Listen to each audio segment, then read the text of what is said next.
నితిన్ గడ్కరీ కృషి వల్ల ఏ గ్రామానికి వెళ్లినా పక్కా రోడ్లు కనిపిస్తున్నాయని కేంద్ర మంత్రి కిషన్ రెడ్డి అన్నారు. కేంద్రం తీసుకున్న రహదారుల అభివృద్ధి కార్యక్రమంతో రోడ్డు ప్రమాదాలు, మరణాలు తగ్గాయన్నారు. హైదరాబాద్లో పలు అభివృద్ధి పనుల ప్రారంభోత్సవంలో పాల్గొన్నారు. ఈ సందర్భంగా కిషన్ రెడ్డి మాట్లాడుతూ అమెరికాను తలదన్నేలా భారత్లో జాతీయ రహదారులున్నాయన్నారు.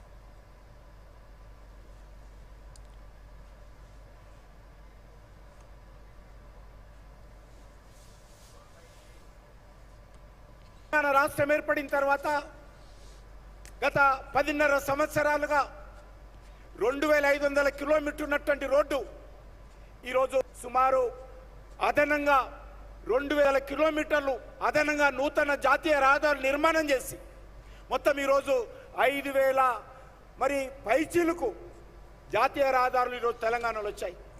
జాతీయ రహదారుల నిర్మాణము మోడీ గారి నాయకత్వంలో, నితిన్ గడ్కరీ గారి యొక్క సహకారంతో తెలంగాణ రాష్ట్రంలో మనం ఏర్పరచుకున్నాం. గత 10.5 సంవత్సరాలుగా 1,25,000 కోట్ల రూపాయలు తెలంగాణలో జాతీయ రహదారుల మీద నరేంద్ర మోడీ గారి ప్రభుత్వం ఖర్చు పెట్టింది.